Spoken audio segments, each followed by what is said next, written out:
नमस्कार दोस्तों, अगर आप कितना भी खूबसूरत घर बना रहे हैं दोस्तों, इस मम्टी रूम का आवश्यकता हर घर को पड़ता है। तो आज के वीडियो में हम जानेंगे मम्टी रूम। बहुत से लोग इसको हेडरूम भी बोलते हैं, टेक्निकल टर्म में इसको मम्टी रूम कहा जाता है। इसका हाइट क्या होना चाहिए, जो इसका छत ढलाया हो दोस्तों, और जो बाकी जो छत है दोस्तों, ठेकेदार इसके लिए क्या अलग से चार्ज करते हैं। आपको दोस्तों इस तरीके से स्लोप वाला मम्टी रूम बनवाना चाहिए या फिर फ्लैट वाला, जिसपे हम आमतौर पर टंकी रख देते हैं। बहुत से लोग दोस्तों एस्बेस्टर डलवा देते हैं, जिसकी वजह से उनको टंकी ऊपर के बजाय नीचे रखना पड़ता है। तो क्या लिमिटेशन है, क्या खर्चा आएगा, पूरी जानकारी इस वीडियो में मैं आपको देने वाला हूँ। सबसे पहला सवाल, जो ये मम्टी रूम है, चलिए मैं आपको इसके अंदर दिखा देता हूँ कि ये इसकी आवश्यकता क्यों पड़ती है। क्योंकि छत तो बिल्कुल फ्लैट है, लेकिन चूंकि दोस्तों यहाँ पे सीढ़ी है, ठीक है।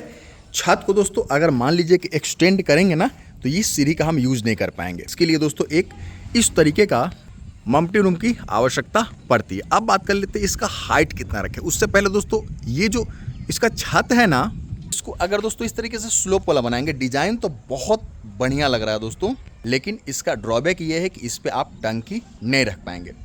अगर दोस्तों मान लीजिए ये अभी मैं इस घर के टॉप फ्लोर पे हूँ, ठीक है, आपके पास ऑप्शन इसके ऊपर में एक्सटेंड करने का नहीं है, तो आप इस तरीके से खर्चा करके दोस्तों जो है वो स्लोप वाला बना सकते हैं। लेकिन दोस्तों अगर फर्स्ट फ्लोर अगर घर आपका बना है, आप ब्रेक ले रहे हैं कि साल दर साल पैसा कमाऊंगा और उसके बाद एक स्टेप और बढ़ूंगा, एक फ्लोर और बढ़ाऊंगा, इनके लिए दोस्तों इस तरीके का इतना खर्चा करना जरूरी नहीं है। चूंकि घर का अगर हाइट बढ़ेगा दोस्तों, तो इनको तोड़ करके इसको भी जो है वो, ये दीवार बिल्कुल आप यूज में ले सकते हैं अगर आपने तरीके से बनवाया है तो। लेकिन ये जो ऊपर वाला पार्ट है, क्योंकि दोस्तों सीढ़ी ऊपर चल जाएगा तो इसको शिफ्ट करना होगा। ऐसे में ये जो छत के ऊपर वाला पार्ट है ना, ये फिजूल हो जाएगा। अगर आपका टॉप फ्लोर नहीं है तो आपको तोड़ने की विचार है दोस्तों 1-2 साल में, तो आप इस तरीके से एस्बेस्टर वगैरह रख सकते हैं। लेकिन एक उसमें दिक्कत आती है ना कि ये जो टंकी है ना, आप चाहेंगे कि छत के ऊपर एक नल लगा लें, तो ये जो छत का दोस्तों जो लेवल, जो नल का लेवल है दोस्तों, टंकी में जितनी पानी रहेगा, इस नल से ऊपर में अगर पानी है दोस्तों, तभी तक ये नल काम करेगा। इसके नीचे पानी आ गया इस लेवल से, तो वो आधा टंकी के ऊपर से पानी रहेगा तो ही ये नल काम करेगा। लेकिन फ़ायदा ये है कि एस्बेस्टर को हटा के हम इसको ऊपर बढ़ा सकते हैं। इतना खर्चा करके आप बनवाएंगे, जाहिर सी बात है आपको जो है वो तोड़ने का ऑप्शन नहीं रखना चाहिए। अगर दोस्तों इतना लिमिटेशन नहीं चाहते हैं, तो इस वाले जो मम्टी रूम है, इसको दोस्तों फ्लैट बनवाइए, ताकि आप इस पे जो है वो 1 या 2 टंकी आराम से रख पाएँ, ठीक है। इसमें दोस्तों लिंटल बीम देना है कि नहीं, बिल्कुल देना है। अगर दोस्तों आप इस फ्लोर को और ऊपर ले जाना चाहते हैं ना, तो लिंटल लेवल पे एक बीम दे दीजिए, ठीक है, ताकि जब आपका घर ऊपर की तरफ बने दोस्तों, तो उस समय दोस्तों ये वाला जो पोर्शन है ना, इसको नहीं तोड़ना पड़े। इसके ऊपर दोस्तों आप क्या कर सकते हैं कि इस छत को हटा करके ऊपर एक्सटेंड कर सकते हैं, लेकिन ये वाला पार्ट जो है वो आपके काम आ जाएगा। क्योंकि ब्रिक वर्क हुआ है, प्लास्टरिंग हुआ है, तो इसको बर्बाद ना करें, ठीक है।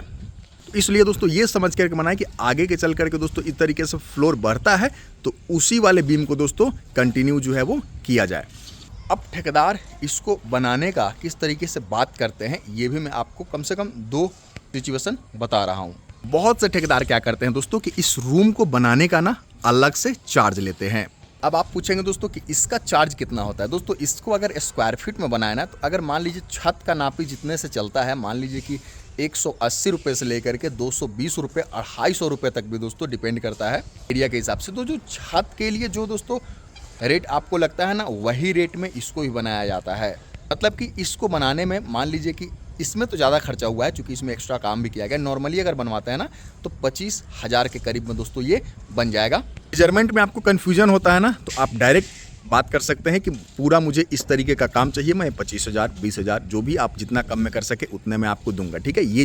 ये बहुत सही तरीका होता है। नहीं भी दोस्तों अगर मेजरमेंट में आप फंसते हैं ना, तो ठेकेदार से डायरेक्ट बात कीजिए, कैलकुलेशन कर लीजिए और डायरेक्ट बात कीजिए कि मैं इतना दूंगा, मुझे ये काम पूरे चाहिए। बहुत से ठेकेदार क्या करते हैं कि जो मम्टी रूम है उसके नीचे में, जाहिर सी बात है, जो सीढ़ी है ना दोस्तों, इस सीढ़ी के लिए भी अलग से चार्ज करते हैं। दोस्तों सीढ़ी के लिए अगर ठेकेदार अलग से चार्ज करता है ना, तो जो छत नापी आप जो करेंगे दोस्तों, जो छत का नापी है ना, उसमें दोस्तों इस वाले को बिल्कुल जो है वो छत नापी में इस वाले जगह का दोस्तों जो एरिया है ना, लंबाई गुने चौड़ाई, उसको दोस्तों माइनस कर लीजिएगा, तो आपको बात लगभग बराबर पड़ेगा। इतने जगह का आपको पैसा नहीं देना होगा। उसके बदले दोस्तों सीढ़ी बनाने में कुछ ठेकेदार एक्स्ट्रा पैसा लेते हैं, चूँकि स्ट्रिंग वगैरह थोड़ा सा बोलते हैं कॉम्प्लेक्स है, तो उस चीज़ में वो मैनेज हो जाएगा।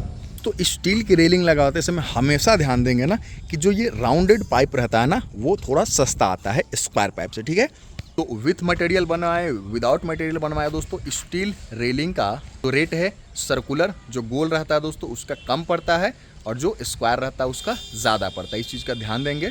तो पारापेट वॉल में आप देख सकते हैं इस तरीके से जो है वो पाइप लगाया गया है। ये बिजली के लिए पाइप है दोस्तों। जब भी आप बिजली का पाइप इस तरीके से वर्टिकल देते हैं ना, इसमें पानी घुसने का चांस बहुत ज़्यादा रहता है, आपके घर के अंदर चल जाएगा। तो यहाँ पे एक दोस्तों टी आपको जरूर से लगवाना है, ठीक है, ताकि आपका पाइप जब तक इसमें बल्ब नहीं लगता है, पाइप आपका बिल्कुल सुरक्षित रहे, उसके थ्रू दोस्तों पानी नीचे अंदर बोर्ड तक ना पहुँचे। ये बारीकी ना बहुत ध्यान देने वाली होती है दोस्तों। टॉप फ्लोर पे इस तरीके से दोस्तों कॉलम को कवर करना बहुत अच्छा ऑप्शन रहता है। आप चाहें तो एक दोस्तों गोल प्लेटफॉर्म ढलवा करके दोस्तों इसके ऊपर रख सकते हैं और डाइनिंग टेबल का भी आनंद ले सकते हैं आप इस कॉलम के जरिए। हाइट दोस्तों इस वाले दरवाजा का भी 7 फीट ही आपको रखना है, ताकि दोस्तों जब लिंटल बीम इधर बाकी जो घर बने ना तो इसी के लिंटल बीम में मैच कर जाए। बीम आपको ढलवाना है, ठीक है। बीम अगर आपने ढलवाया है तो इसके ऊपर आप बनवा सकते हैं, इसके नीचे तोड़ने की आवश्यकता नहीं। अगर बीम दोस्तों नहीं आपने बनवाया है तो फिर दोस्तों क्या होगा कि आपको यहाँ तक दोस्तों तोड़ करके फिर इसके साथ में दोस्तों बीम ढाल करके तब बनवाना होगा। जिस तरीके से मैंने विदाउट मटेरियल आपको रेट दिए हैं दोस्तों 180 से 220, 250 तक, जिस तरीके से आपके एरिया में जो रेट चल रहा होगा, जो छत ढलाई का रेट चलता है ना, मतलब घर बनाने का, वही रेट चलता है मम्टी रूम बनाने का भी।